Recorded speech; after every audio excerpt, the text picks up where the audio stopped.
In the surrounding region who don't have a church to go to, we're really glad that they could join us via the internet. És nagyon sok ember nézi az Isten tiszteletünket élő közvetítésben, akik már olyan városokban vannak, ahol nem tudnak gyülekezetbe járni, vagy épp nem tudnak eljönni, és nagyon örülnek, hogy az interneten követhetnek minket. So it's a great ministry. Ez egy nagyon nagyon jó szolgálat. Would you turn in your Bibles, please, to 1 Corinthians chapter 2? Lapozzatok a Bibliátokba az 1Korinthus 2. fejezetébe.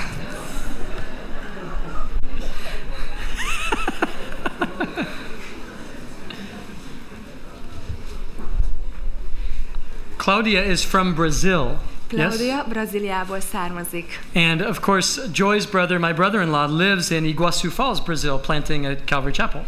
És az én a feleségemnek a testvére, bátyja, Brazíliában, hol is? Iguaçu Falls. Falls Iguaçu. Falls Iguaçu. Falls Iguaçu-ban gyülekezetet plántál is. And so we're really glad to have you guys. Nagyon örülünk, hogy itt vagytok velünk. Thanks for coming. De nada.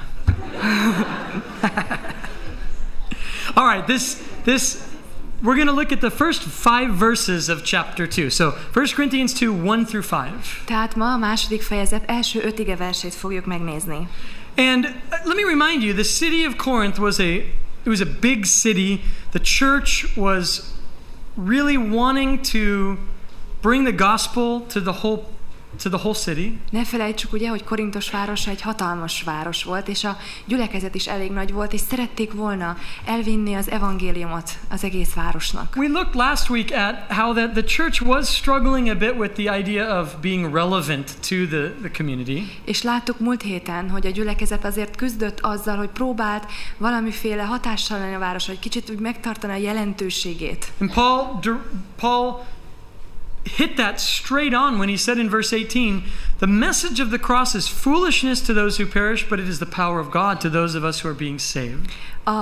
Az 1-es fejezet 18-as versében Pál nagyon is a lényegre tör, amikor azt mondja, mert a keresztről szóló beszéd bolondság ugyanazoknak, akik elvesznek, de nekünk, akik üdvözölünk, Istennek ereje. Their fear of relevancy was irrelevant, as Paul saw it. He said, if you preach the gospel, it's the power of God. Annyira arra törekedtek, hogy jelentőségteliek legyenek, de Pál azt mondja nekik, hogy nem ez számít, mert maga az üzenetben, az evangéliumban van az erő. For Paul, all of Christianity hinged upon the cross. Pál számára az egész kereszténység minden a kereszttől függött, a kereszten múlt. It was because of what Jesus has done.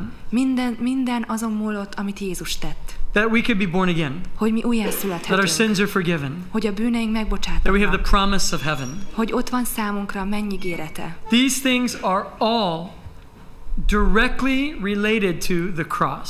Ezek a dolgok mind közvetlenül kapcsolatban vannak a kereszttel. And Paul, in coming to the city of Corinth, és Pál, ahogy eljött Korintus városába, he came with a very specific plan. Nagyon konkrét tervvel érkezett.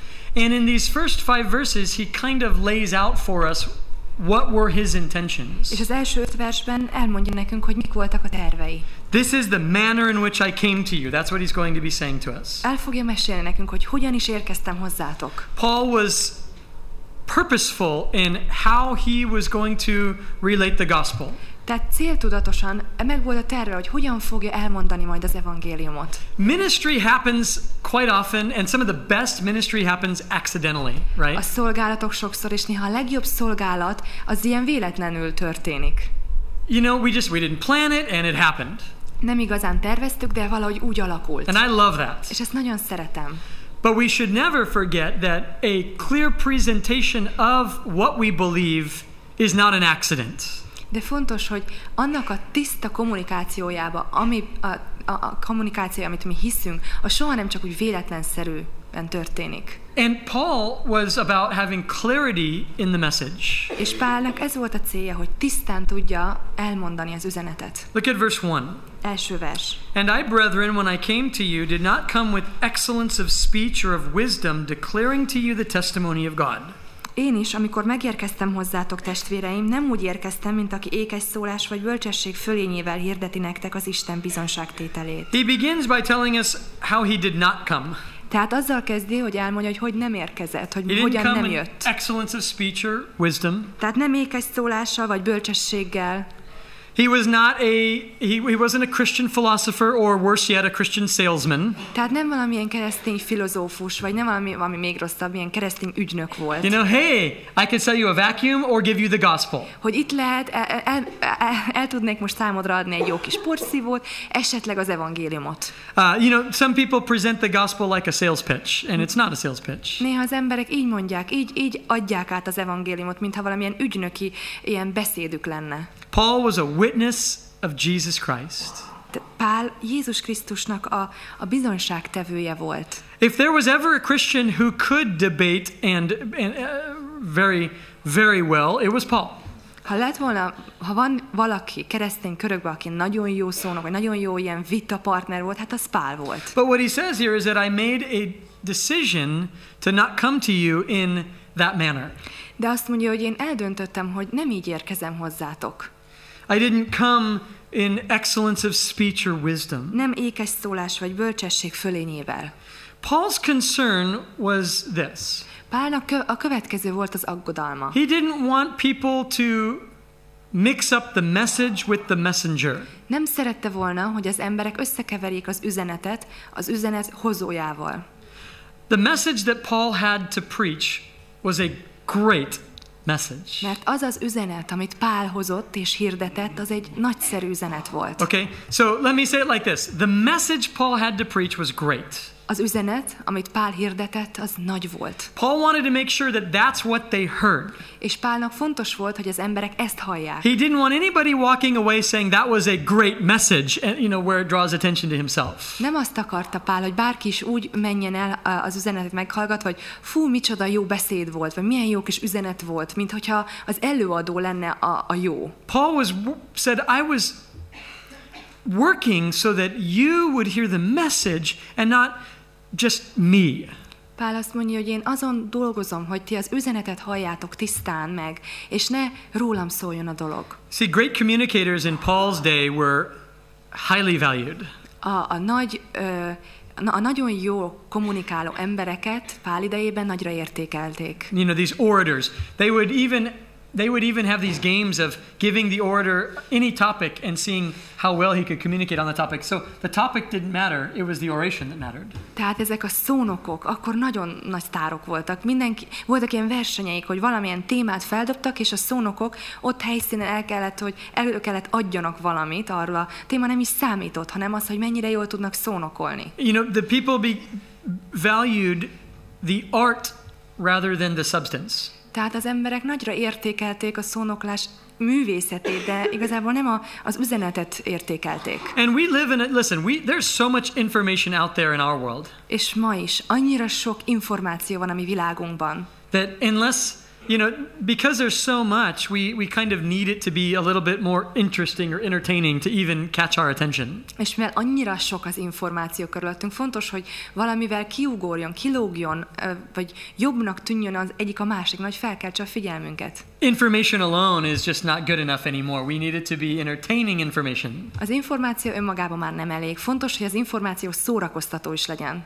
And I'm all for that, by the way. És mellesleg ezt nagyon tetszik nekem. Information a boring presentation ruins good content. Mert egy unalmas előadásmód elronthatja még a jó tartalmat is. Paul's concern, however, was drawing attention away from the message. Pál aggodalma inkább az volt, hogy nem akarta elvonni a figyelmet magának az üzenetnek a tartalmáról. And so he purposed not to let those two get confused. Ezért törekedett arra, hogy a kettőt ne keverjék.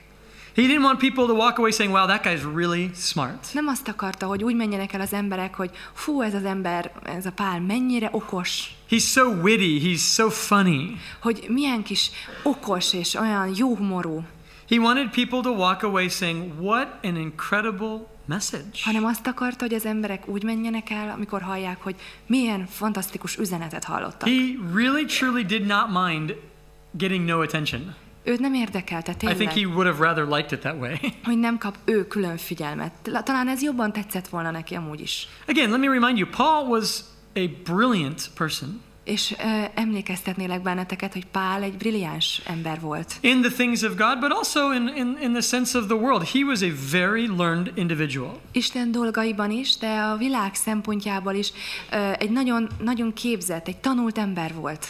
Not only that, but he was a great communicator. De emellett ráadásul nagyon jól kommunikált. Acts chapter 14, we're told that the people in Lystra were so impressed that they worshipped him as the Greek god Hermes, who was the god of communication. Az Abcsár 14-ben olvassuk, hogy annyira tetszett a szónoklata az embereknek, hogy elkezdték őt így felmagasztani, imádni, mint a görögök, mint Hermész istenségüket, aki szintén a kommunikáció istene volt. They were just impressed by him. Annyira lenyűgözte őket Pál. But I personally think Paul was a little discouraged because his partner Barnabas was Zeus. És azt hiszem, egy kicsit ez elcsüggesztette Pált, mert a társa Barnabás lett Zeusz. I mean, it's a bummer when there's two of you, and they're like, oh, he's like Zeus, and you're the little tiny puppet, Hogy hát ő a fantasztikus Zeusz, te meg ez a valami kis aranyos báb. You're the little talker. You're like the parrot on the Zeus's shoulder, Te vagy a beszélőke, a kis papagáj Zeusz vállán. Paul, we're told by history, was a short man. Nothing wrong with that. A történelemből tudjuk, hogy Pál egy alacsony ember volt, és ezzel semmi gond nincsen. We're told, Eusebius tells us that he was hunched over, he had a hunched back. Azt is tudjuk, hogy egy kicsit olyan görbehátú, olyan meghajlott ember volt. His eyes were bad, we know that from the book of Acts. Az Abcsárből, hogy a szemeivel is volt valami baja. His face was all mangled from getting beat up so many times. Az arca is egy kicsit már Nose olyan, all crooked. Egy kicsit már olyan aszimmetrikus volt, már annyiszor Looked like a rugby player, elverték, egy kicsit olyan rögbi játékos-szerűen, mert sok ütést kapott. And this is the Apostle Paul, És akkor ő a nagy Pál apostol.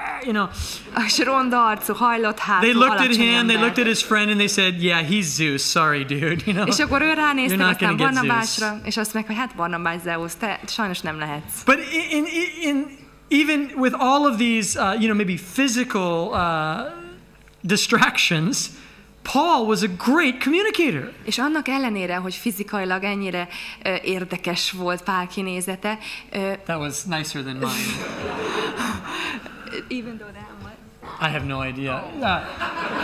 He was a great communicator. Ennek ellenére, hogy egy kicsit rosszul nézett ki. And he was concerned about being a distraction. Nagyon, ami azért el is terelte az emberek figyelmét, de nagyon jó kommunikátornak számított. A high IQ and a good communicator. It's a dangerous combination. Egy nagyon okos, magas IQ-jú ember, aki nagyon jó kommunikátor. Ez egy veszélyes kombináció lehet. If your goal is to make the message the point, and not the person. Hogyha ráadásul ez nagyon jó, hogyha célod az, hogy valóban az üzenetet emeld föl, és emeld ki, és nem magadat. Some people want to, either they want to show off their intelligence, or they want us to think they're intelligent.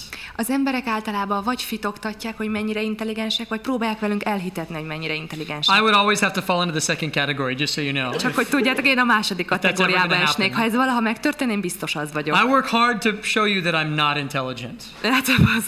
You work hard on it. Ja. Jaj, köszi szépen. Tehát Philnek azon kell küzdenie, hogy azt bizonygass, hogy mennyire buta, mert annyira okos. I have a friend in Germany. Van egy barátom Németországban. He's a great friend. His name is Nick Long. He's the pastor of Calvary Chapel, Siegen. A Siegeni Golgota gyülekezet pásztora, egy jó barátom, Nick Long. He's been there for a long, long time. Nagyon régóta van Boy, ott. where he's at, a very, very smart, refined people. És ahol ő szolgál, ott nagyon kifinomult, értelmiségi emberek élnek. Just like you guys. Mint ti itt. And Nick is a professed card-carrying hillbilly. Aha. Redneck. És hát Nick, mondjuk így egy igazi paraszt. Igazi paraszt. I like that too. Nick will be happy with that. Valószínű Nick, hát lehet, hogy örülne, ezt el is mondja neki, Phil. He's a good old boy, we would say. And intelligence isn't his thing. Tehát egy igazi jó ember, egy jó ember, de az intelligencia nem az erőssége. Now, But let me say this, boy, when you talk about the things of the Lord, this guy's brilliant. De ha Isten dolgairól van szó, ez az ember brilliáns. History's not his thing. De a történelemről annyira nem I sokat don't think tud. the sciences are either. Szerintem a tudományok se Or annyira, math, vagy a really, matek, or ilyen grammar, really. nyelvtan, az sem annyira. He wanted to impress the Germans once. De egyszer eldöntött, hogy most lenyűgözi a németeket. And so he was throwing in a story to really impress them Úgyhogy egy into his Bible történetet study. font bele a Biblia órába, hogy lenyűgözze őket. And so he was going to talk about the Battle of Waterloo. Ugye a waterlooi csatáról akart nekik beszélni. He had read about it, I think, a couple days earlier. Pár nappal korábban olvasott róla.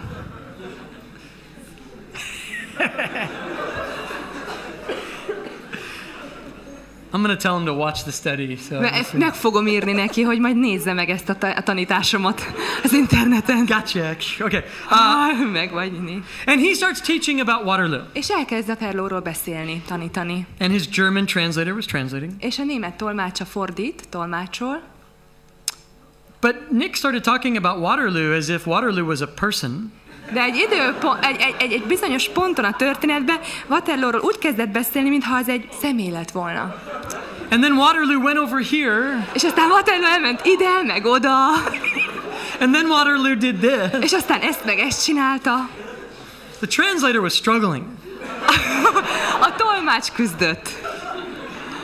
And you know, she tried to fix the story. És próbálta valahogy helyrehozni a fordításban a dolgokat. But it was unfixable. De egyszerűen helyrehozhatatlan So volt. finally she just stopped and said, "This guy thinks Waterloo is a person." És végül megállt, és azt mondta, ez a fickó azt hiszi, Waterloo egy ember. Now Nick he had not been there very long, so his German was not. Nick még nem olyan régóta volt akkor Németországban, most már tökéletesen beszél a nyelvet, akkor még nem. But he had no idea why everybody started laughing. És nem értette, hogy erre a pontra miért kezd mindenki nevetni. Because the point he was making was not a funny one. Mert épp amit magyarázott, az egyáltalán nem volt vicces. And then he had to ask, what's so funny? És meg kellett kérdezni a tolmácsra, mi olyan vicces. And she said, you understand Waterloo's not a person, right? Ugye tudod, hogy Waterloo az nem egy személy. And he's like, no. És mondta, hogy nem tudtam. No, I didn't know that. Nem tudtam. I'm an idiot. Hát egy idióta vagyok. And he moved on. És tovább ment. And the church laughs and laughs and laughs at Nick all the time about that now. És azóta is ezzel úgy megnevetteti a gyülekezetet. You know, some people, and Nick always uses the story to say, I never tried to be something I'm not ever again. Ezt a történetét előveszik, amikor arról tanít, hogy soha többé nem akartam másnak látszani, mint ami vagyok. He's one of my favorite teachers for who he is. Incredible. És amúgy ő az egyik legnagyobb tanító, az egyik kedvenc tanítóm. We have to be, you know, we need to be who we are, right?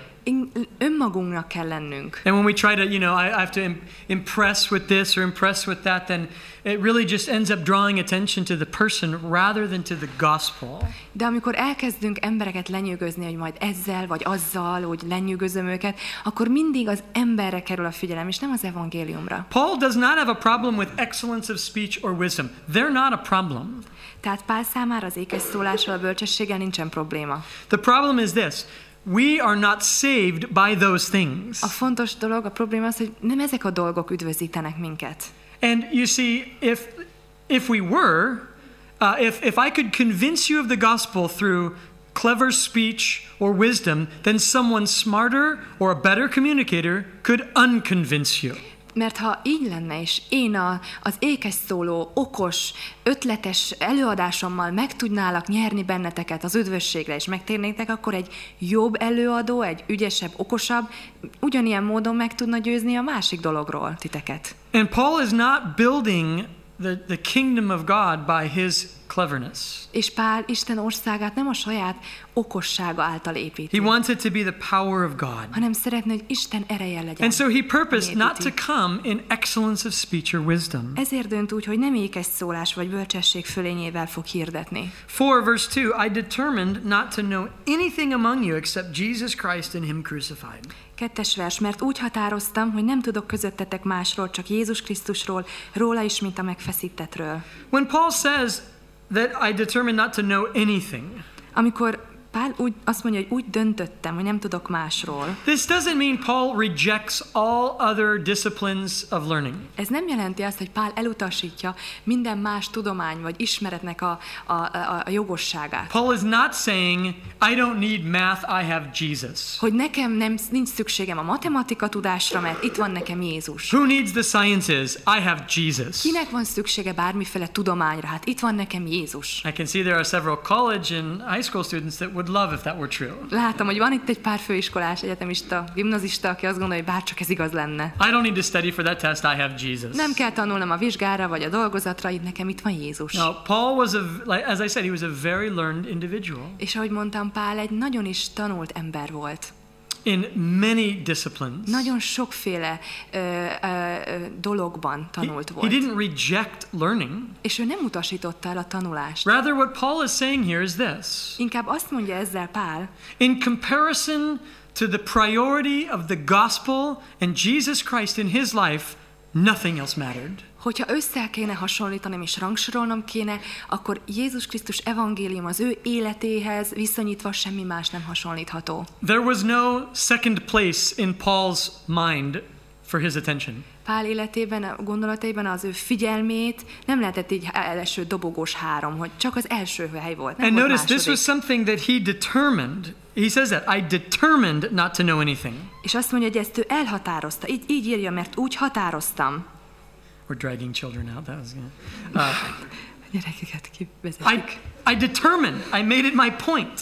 Úgy döntöttem, úgy határoztam, ez volt a célom. And you would think, well, why do you have to determine that? Isn't that natural? És azt mondod erre, hogy de ezt miért kell elhatározni, ez nem természetes? No, it's not. Nem. This happens to all of us. Ez mindannyiunkkal megtörténik. Is that we fall in love with Jesus, hogy beleszeretünk Jézusba, remélhetőleg. and then over some time, though, other things become a priority as well. De aztán idővel más dolgok is egyre fontosabbá válnak. Jesus plus hogy Jézus valami és valami más. We see that happen to Peter Láttuk, hogy ez történt Péterrel, when he was up on the Mount of Transfiguration, right? amikor látjuk, hogy ott van a megdicsőlés hegyén. And Elijah and Moses were there. És ott volt Illés és Mózes. Oh, and Jesus. Jézus. And Peter was so impressed, he said, let's build 3 tents. És Péter annyira lenyűgözve állott, hogy azt mondja, hogy építsünk 3 sátrat. 3 of the coolest people in the world. Itt van a 3 legmenőbb ember a világon. And then a voice from heaven said, this is my son, hear him. És akkor a mennyből egy hang azt mondta, hogy ez az én fiam, őt halld meg. Nobody else, just Jesus. Nem kell más, csak ő. But our tendency is to move into Jesus plus something or someone else. De ez a hajlamunk, hogy elkezdjünk mi is így viselkedni, hogy Jézus és még valami más. And the reasons why we do that are just, there's too many. De hogy az oka ennek mi? Hát nagyon sok lehet. But it happens to us. De ez van, ez megtörténik. And Paul says, so I determine not to know anything but Jesus és Christ. ezért mondja ezt Pál, hogy én úgy határoztam, így döntöttem, hogy nem ismerek semmi, nem tudok közöttetek másról. It's something that we do conscientiously. Ez valami, ami egy tudatos döntés. It's not an accident that we fall in love with Jesus and stay there. Ez nem egy ilyen véletlen esemény, hogy jaj, beleszerettem Jézusba, és valahogy ott is maradtam. No, relationships require effort. A kapcsolatok erőfeszítést igényelnek. All relationships, good relationships. Minden kapcsolat, a jó kapcsolatok erőfeszítést Paul igényelnek. recognized that and he determined to make that relationship with Jesus his priority. És ezt felismeri Pál, és ezt így dönt, hogy az ő kapcsolatát Jézussal első helyre helyezi. And this is a way of living És ez egy életmód, where I determine this every single day. hogy én ezt minden nap eldöntöm így. And that's what Paul did. És ezt tette Pál. And let me say something else. Here's a brilliant person És itt van egy brilliáns ember, who said, I am giving my life to knowing Jesus and him crucified. és azt mondja, hogy az életemet szánom arra, hogy Jézust megismerjem, a megfeszítettet. If it was good enough for Paul, it's good enough for me and you. Ha ez elég jó volt Pálnak, akkor neked is és nekem is elég jó. If Paul himself said, I have not yet attained. Ő maga mondja Pál, hogy én még nem értem el a célt, én még nem értem Paul el. said, I'm not there yet. Én még nem értem el oda. that just puts all of us under the category of we're not there yet either. Akkor ez mindannyiunkat ebbe a kategóriába sorol rögtön, hogy még nem érkeztünk el oda. When Paul says it, sorry dude, you're not there either. Ha Pál is ezt mondta magáról, akkor biztos, hogy mi se vagyunk ott. And yet, a man so knowledgeable, so influential, he said, my lifetime could be spent knowing Jesus and the gospel deeper. És egy ilyen befolyásos, egy ilyen intelligens ember ezt mondja, hogy én az életemet arra szeretném szánni, hogy Jézust megismerjem, még mélyebben, még jobban. If that's true of Paul, how much more true is it of you and me? Hogyha ez igaz Pálra, akkor mennyire legyen igaz ránk is? We'll never get as deep as we could. Soha nem fogunk olyan mélyre jutni, ahogy tehetnénk. The depth, listen, you can spend your lifetime mining out the truths, the depths of who Jesus is, and you'll never reach the bottom. Egész életünket oda szánhatjuk, hogy Isten igazságait, az ő bölcsességét, az igazságának a mélységét felfedezzük, és soha nem jutunk el a végére. And that's how Paul determined to live.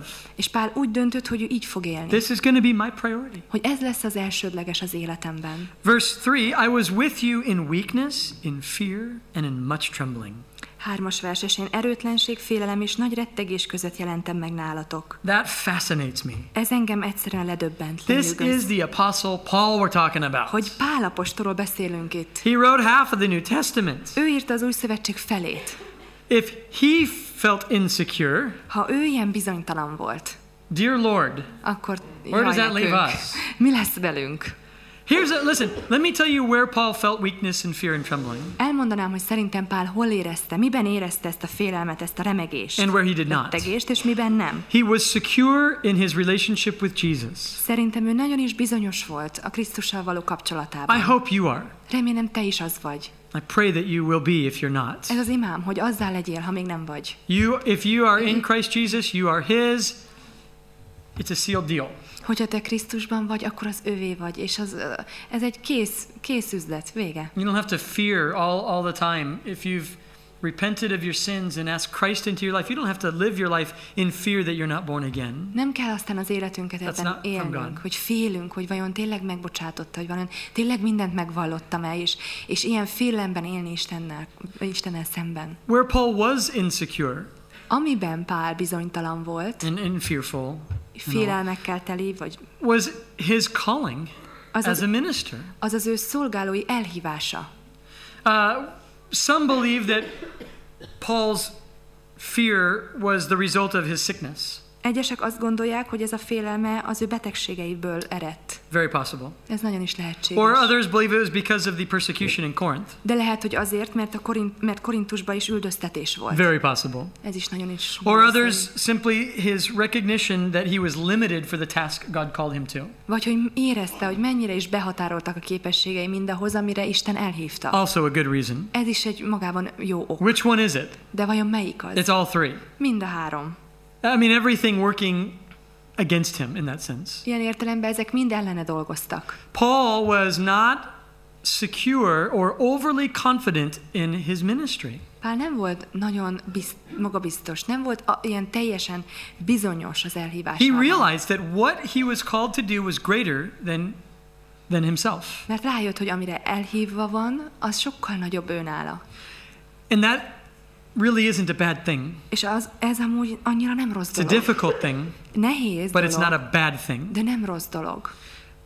For that's when God could really work. Mert ekkor jöhet Isten és munkálkodhat igazán. Through a man who recognizes that unless God moves, nothing will happen. Egy olyan emberen keresztül munkálkodhat, aki felismeri, hogy ha csak nem Isten végzi a dolgokat, semmi nem történik. Have you when you first got saved, or maybe you still do this, do you try to imagine yourself as being somebody from the Bible?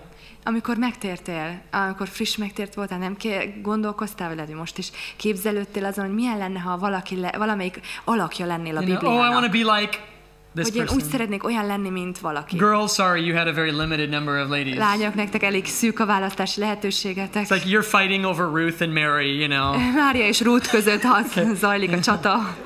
Few other ladies, you még know. Egy pár hölgy. But you know, there's so many, you know, as a boy, there's all these great characters, you De fiúk számára ott I want to be David and kill a giant. A sok nagyszerű alakja a Bibliának, én Dávid szeretnék lenni és megölni Góliátot. I want to be Jonah and ride in a whale, you know? Jónás akarok lenni, és egy szegygyomrába utazgatni. I never wanted to be Jonah, I Én promise. Jónás soha nem akartam lenni. But when I got saved and I read about Paul, I thought, man, I want to be Paul. Paul's life was an adventure. There was danger. Sounds cool. Amikor én megtértem és olvastam Pálról, arra gondoltam, hogy fú, ez a Pál, ez annyira klassz fickó, olyan izgalmas az élete, tele veszélyekkel, hát én ilyen akarok lenni. I wanted to be like Paul. I found myself more like Peter. Én szerettem volna olyan lenni, mint Pál, de rájöttem, hogy inkább Péterhez hasonlítok. Saying dumb things. Hogy buta dolgokat mondok. Doing dumb things. Béna dolgokat adok elő. So I was Peter, but I wanted to be Paul. Tehát inkább Péter voltam, de Pál szerettem volna lenni. And congratulations, Phil, you're Paul. Verse 3, I love it. És hát I was with you in weakness, in fear, and in much trembling. Gratulálok, Phil, te is sikeresen elérted, hogy Pál legyél, mert itt van a 3. vers, hogy és erőtlenség, félelem és nagy rettegés között jelentem meg nálatok. I found myself relating to Paul, finally. I always wanted to get to be like Paul. Végre itt éreztem, hogy nagyon is kapcsolódok Pálhoz. Én mindig is szerettem volna hozzá hasonlítani, hát ebben nagyon. Maybe you can relate to him too. Lehet, hogy ti is. Weakness and fear and trembling. Hogy ott van a félelem, a rettegés, az erőtlenség. Am I doing what I'm supposed to be doing? Hogy tényleg azt csinálom, amit csinálnom kell. If I am I doing it as well as I could? Ha ott vagyok is, de tényleg olyan jól csinálom, ahogy lehetne. If I'm not, what do I need to change? Ha nem jól, nem elég jól, akkor miben változzak? Have you ever felt like there should be somebody else doing what you're doing? Érezted már azt, hogy valaki másnak kéne azt csinálni, amit te csinálsz? I live there. Én ebben élek. I wake up and I think there's got to be a better person. És ha felébredek reggelni, I've even got suggestions. Szerintem biztos, hogy van valaki, aki ezt jobban tudná előadni, jobban tudná csinálni. Nekem ötleteim is lennének. I think, oh man, first of all, there's this great Bible college. Először is, ott van ez a nagyszerű bibliaiskola. I didn't go to Bible college. Én nem is jártam bibliaiskolába. I didn't go to college. Nem is jártam főiskolára se. And I'm directing a Bible college. És én vezetem ezt. What dumb plan was that? Micsoda ostoba terve volt Isten. Even listen, I'll tell you, I agree it's a dumb idea. Én komolyan egyetértek, hogy ez szerintem butaság. I always feel insecure. Én ebben olyan bizonytalannak érzem magam. Well, either I focus on insecurity or you just live with it. Vagy állandóan erre figyelek, hogy mennyire bizonytalannak érezném magam ebbe, vagy egyszerűen meg ebben élek és csinálom a dolgom. I just chose to live with it. Úgy döntöttem, hogy ez van, és csinálom. And then I come to the church and you don't make me feel better. És aztán jövök ide közétek, és itt sem érzem jobban magam veletek. You're smart. Okosak vagytok. 3 of you. 3 legalábbis köztetek.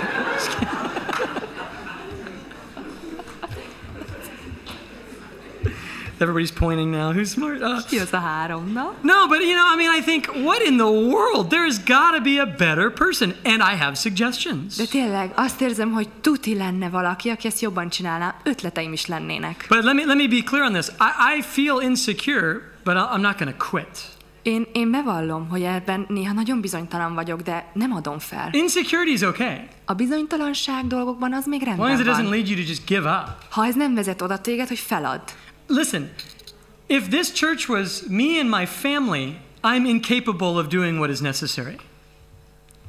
If this church was just me and my family, just the six of us, I'm still incapable. Tehát ha a gyülekezetünk, ez a gyülekezet mondjuk csak 6 tagú lenne, az én családom összesen, még arra is képtelen vagyok, hogy azt jól csináljam. If the church was 20 people, I'm over my head. Ha már 20-an vannak a gyülekezetben, az már túl van a képességeimem. So when it grows, it's kind of irrelevant. Ha innentől fúsznál fölfele, már tök mindegy. It's, the waves over my head, the waves more over my head. Tehát rég túlcsaptak a hullámok a fejem fölött, hogy mennyire nagyon, az már végül is mindegy. And Paul was the apostle to the Gentiles. How'd you like that as your title? És Pál, ő volt a pogányoknak az apostola. Ez mennyire tetszik, na ez a titulus. So Peter's going to reach the Jews, and that's like that. And then Paul, you got everybody else. Hogy itt van Péter szolgálat, ő a zsidók fele szolgál, az egy kis, ezt érezzük, hogy az körülbelül mennyi. És akkor itt van Pál szolgálata, az összes pogány. Get on out there, Paul. Akkor most indulhatsz. Reach the world. Érd el a világot. Oh my gosh. I can't do it. Hát én ezt nem tudom megcsinálni, ez túl sok. Yeah, go. Igen, na hát akkor menjél. I'll be with you, promise. Veled vagyok, veled leszek, I'll megígérem. never leave you. Soha nem hagylak el. Get out there. Menjél. Are we capable? Who is sufficient for these things? Ki az, aki megfelelő erre a szerepre? The answer is nobody. A válasz az, hogy senki. Only Jesus. Csak Jézus. Thank you. I had to import them from South America. Ezért szállítottuk be őket. Kommunikálnak. I'm talking this way now. Mostantól kezdve feléjük prédikálok. When John is having a vision and he's in heaven and they have this scroll, the deed to the world, and he began to weep because no one was worthy to open it. Amikor János ott van a mennyben és látja, ez a látása van, hogy ott van ez a tekercs, és meg akarják azt nyitni, de le van pecsételve, és senkit nem találnak méltónak, hogy azt felnyissa. And he just weeps. És ezért sírt. No one is worthy. Hogy senki nincs méltó. And they said, the lamb who was slain de is ott worthy. van a bárány, akit megölet, a megöletett bárány, na ő méltó. I see two extremes that we need to be wary of, excuse me. Két dolgot látok, amire mindkettőre figyelnünk kell. One is giving that idea that we're so okay that nothing's ever wrong. Hogy ne sugározzuk azt, hogy minden annyira jól van velünk, mindent olyan jól csinálunk, hogy soha semmi baj nincs. Oh, we don't want people in the world to know that we have problems. Hogy nem akarjuk, a világ megtudja, hogy problémáink vannak. Let me just tell you a little secret. They already know. Elmondanám a titkot, már rég tudják. We wear them on our sleeves. We wear them out publicly. Mert nyilvánosan egyszerűen nem tudjuk elrejtegetni, és mindenki tudja. So when we try to act like we're okay, ha próbálunk úgy viselkedni, hogy minden rendben, we give the wrong message. Akkor rossz üzenetet hordozunk ezzel. We give a message that says, I'm okay, what's wrong with you? Hogy én rendben vagyok mindig, de veled mi a baj? The message that we want to give off is, the grace of God is amazing. Inkább azt az üzenetet akarjuk hordozni, hogy Isten kegyelme az lenyűgöző. And how about you? És veled mi van? We're witnesses of grace. If you want to be a witness of greatness, you're in the... Jesus isn't for you. Tehát mi a kegyelemnek az üzenetét hordozzuk. Ha te annak az üzenetét akarod hordozni, hogy mennyire jól vagy, és mennyire nagy vagy, akkor nem mögött állott Jézus. Or how holy you are. Vagy hogy mennyire szent vagy. Wrong religion. Az egy rossz vallásban. We're messed up. Mert mi mindannyian zűrösek vagyunk, megtörtek. We are witnesses of the grace of God. Mi Isten kegyelmének vagyunk a bizonságtevői. And so that's a danger to make everybody think, I'm always great. Ez tehát veszély lehet, hogy próbáljuk mindig ezt sugallani, hogy mi mennyire jól vagyunk. But the opposite is also true. De ennek az ellenkezője is igaz. When I want to, I just want everybody to see my weaknesses in all of their glory. Hogy mindenkinek meg akarom mutatni minden gyengeségemet, azok teljes valójában állandóan. Where when I draw attention to weakness and weakness and weakness. Amikor állandóan a gyengeségeimet hangsúlyozom, mindig erről beszélek. The Apostle Paul says, I'll glory in my weaknesses in that it will glorify Jesus Christ. Pál mondja, hogy valóban én a gyengeségeimmel dicsekszem, de pont azért, hogy emiatt Istené legyen a dicsőség. You can accidentally draw attention away from Jesus and to yourself. Mert ezáltal szintén véletlenül el tudjuk vonni a figyelmet Jézusról magunkra. And so, are we weak? Oh, igen. Hogy mi gyengék vagyunk? Igen. Probably weaker than we realize. That's how weak we are. Valószínűleg még gyengébbek, mint gondoljuk. Are we insecure? Bizonytalanok vagyunk? I am. Én igen. I don't know about you. I think you are too. Nem tudom, hogy vagytok, de hát szerintem más is. But am I in the call of God and the grace of God? 100%. De hogy ott vagyok Isten elhívásában, és Isten kegyelmében tart ő, ebbe biztos vagyok. So I glory in my weaknesses as it draws attention to Jesus Christ. Így örvendezek, tehát így dicsekedhetek a gyengességemmel, hogy látom, hogy az Istennek hoz dicsőséget. Paul says in verse 4, my speech and my preaching were not with persuasive words of human wisdom, but in demonstration of the Spirit and of power. 4. vers. Beszédem és igehirdetésem sem az emberi bölcsesség megejtő szavaival hangzott hozzátok, hanem a lélek bizonyító erejével. Interesting subtlety here that we need to catch on to. Itt van egy van itt egy kis finomság, amiről beszélnünk kell. He says, I don't want to use persuasive words. Azt mondja, nem akarok ilyen megejtő szavakkal. But later in Corinthians he says, I seek to persuade all men. Miközben később azt mondja máshol, hogy igenis szeretnék mindenkit meggyőzni. Igen. So what's the difference? Tehát a megejtő szóra ugyanazt használja az ige, hogy meggyőző szavakat használ. Itt nem akar, de máskor meg azt mondja, hogy mégis meggyőző szavakat használok. Hogy... So I want to be persuasive, or I don't want to be persuasive, but I want to persuade. Tehát nem akarok meggyőzőnek tűnni, de mégis meg akarlak győzni benneteket. What's the difference? Akkor mi is a különbség? It's subtle, but it's this. Egy finom különbség van, de van. Paul wants to convince you of the gospel of Jesus Christ, but not by manipulative means. Szeretne Pál meggyőzni bennünket az evangéliumról, de semmiféleképpen nem manipulatív eszközökkel. I want to persuade, but not with persuasive means. Szeretnélek meggyőzni téged, de nem valamiféle meggyőzési technikákkal, módszerekkel. He wanted to keep it simple. Szerette volna, ha mindez egyszerű marad. So that the message would be what you would hear. Hogy az üzenetet halld meg valóban. That it's about Jesus. Hogy az mind Jézusról szóljon. For Paul, he knew that if the message was received into someone's life, they would be changed by the power of the Spirit. Pál tudta, hogy ha valakinek az életébe meghallja az evangéliumot, tudta, hogy az életük onnantól kezdve megváltozik. A changed life is proof. És egy megváltozott élet az bizonyíték. We don't need, God is not interested. Have you seen this about him? He's not really a firework kind of a big show kind of a God. És ha észrevettétek Istennel kapcsolatban, ő nem ez a nagy tűzőjáték puffogtatója, nagy feltűnést kereső. I mean, he's really into just simplicity. Ő szereti az egyszerű Beautiful dolgokat, simplicity. a gyönyörű, szépséges egyszerűséget. I mean, just look at, we're coming up, I can't believe it, but it's going to be Christmas soon. És csak gondoljunk bele, el se hiszem, de már mindjárt itt van karácsony.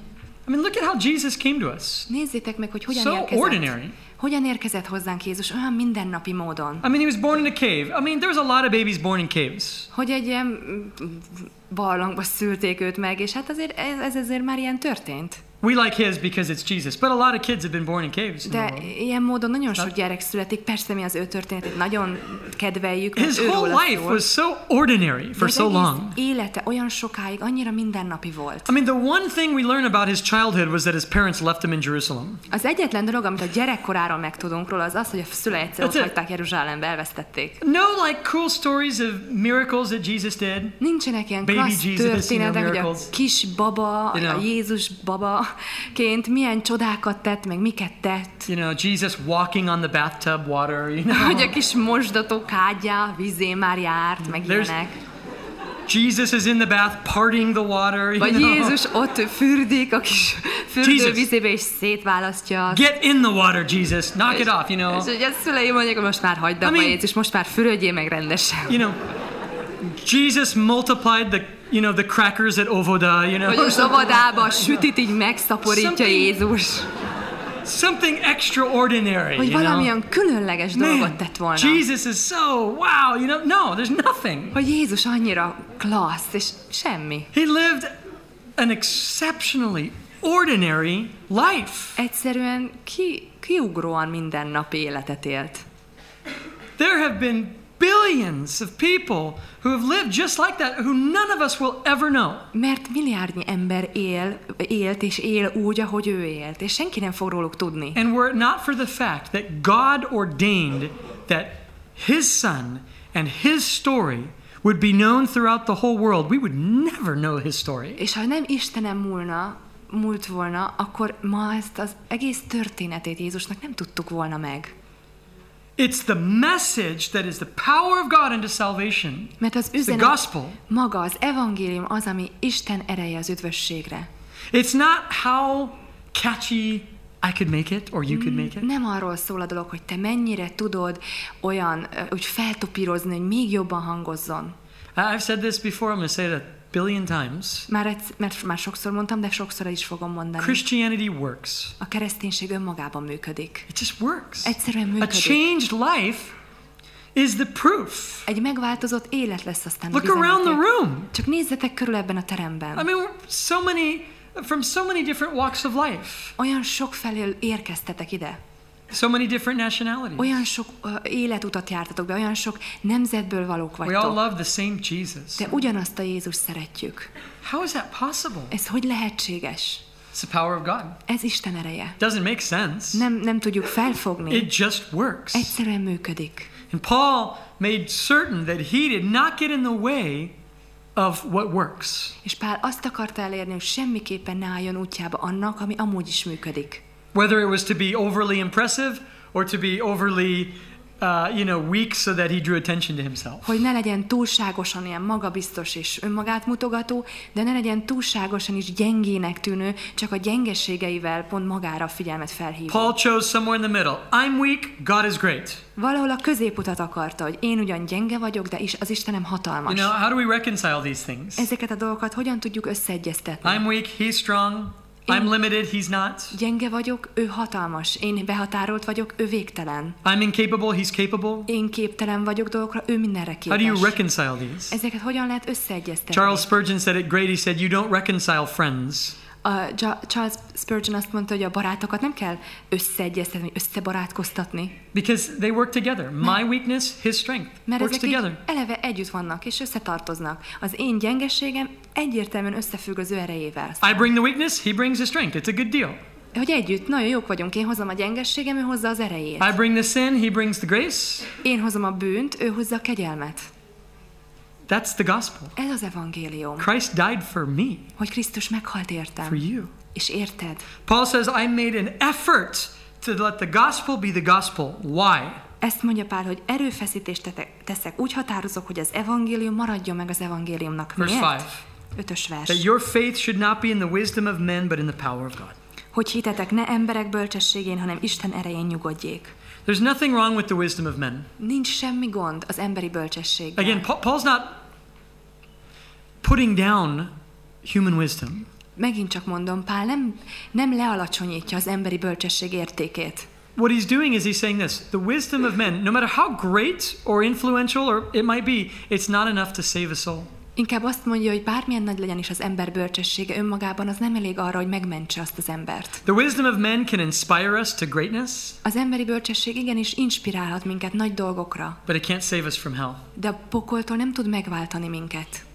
That's the power of God. Ez Isten ereje. His gospel, his power. Az ő ereje kell, az ő evangéliuma. And that's what Paul was after. És ezt akarta Pál is. Presenting the gospel with no hindrances. Hogy minden akadály nélkül az evangéliumot hirdesse. And I believe, listen, I so believe that the world will love Jesus if we can get the junk out of the way and let people see Jesus. És én hiszem, meg vagyok győződve arról, hogy a világ megismerni és meg szeretné Jézust, hogyha mi végre mindenféle akadályt és mindenféle piszkot eltakarítanánk az útból. I'm not saying everybody will. Azt nem mondom, hogy mindenki meg fog térni, but I know that many will. de tudom, hogy sokan igen. When we will lay aside all the religious trappings that are just making people laugh and hate the church. Hogy végre félretesszük a sok vallási ilyen csapdáinkat, butaságainkat, ami az emberek sokszor kinevetnek, és sokszor gyűlölnek minket. If we can just if people could see Jesus, ha az emberek végre megláthatnák valóban Jézust, they will love him. Őt megszeretik. And that's what Paul's saying. He's saying, listen, you're my friends. I want you to meet my friend, Jesus. Pál is ezt mondja, hogy ti a barátaim vagytok, és én szeretném, hogy megismerjétek a barátomat, Jézust. I want you to know him. Őt szeretném, hogy megismerjétek. Well, tell us about you, Paul. No. Let's talk about Jesus. Na akkor mesélj magadról, Pál, hogy ki vagy. Nem rólam van szó. Paul, it was such a great introduction to Jesus. Who cares? Look at Jesus. De hogy milyen jól bemutatod őt. Mesélj magad. Nem, Jézusról akarok beszélni. Oh, Paul, I can see that you're not doing well. Who cares? Look at Jesus. Hát de Pál, látom, most nem vagy túlságosan jól. Kit érdekel? Beszéljünk Jézusról. It's Jesus. Jézusról. Lives are not changed by looking at each other. Az életeink nem úgy változnak meg, hogy egymást nézzük. They are when we look at Jesus. De akkor megváltozik, ha Jézusra nézünk. Hebrews chapter 12. Let me finish with this verse. Hadd fejezzem be a zsidókhoz írt levél 12. fejezetéből egy igeverssel. I think Paul Paul's message is summed up in verse 2. Szerintem Pál üzenete ebben a második versben teljesen jól össze van foglalva. Looking unto Jesus, the author and finisher of our faith, who for the joy set before him endured the cross, despised the shame, and is set down at the right hand of the throne of God.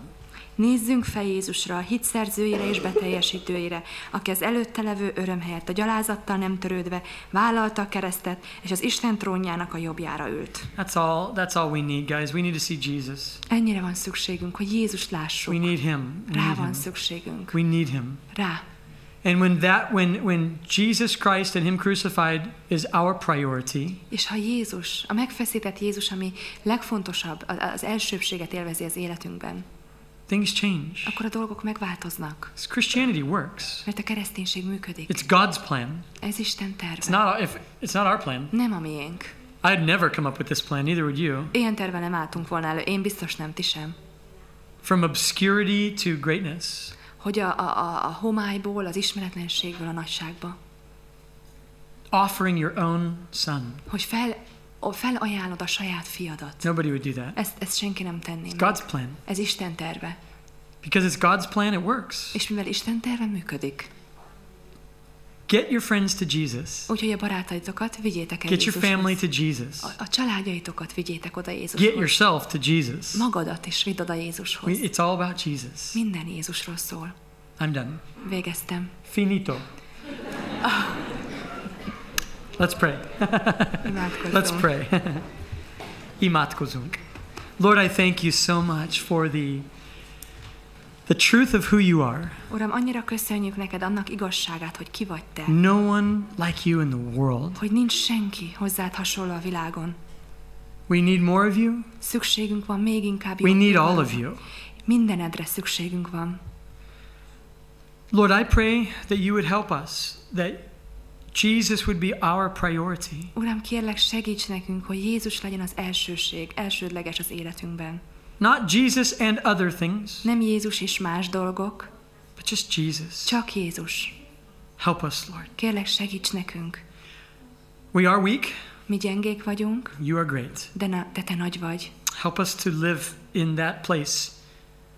Even though it's uncomfortable, help us to just find a home there. Uram, lehet, hogy ott nehéz, és nehéz az az állapot, de segíts nekünk ott otthonra találni, és ezt megszokni. We're weak and you're strong. Hogy mi gyengék vagyunk, de te erős vagy. Thank you for your grace. Köszönjük a kegyelmedet. In Jesus' name. Jézus nevében. Amen. Amen.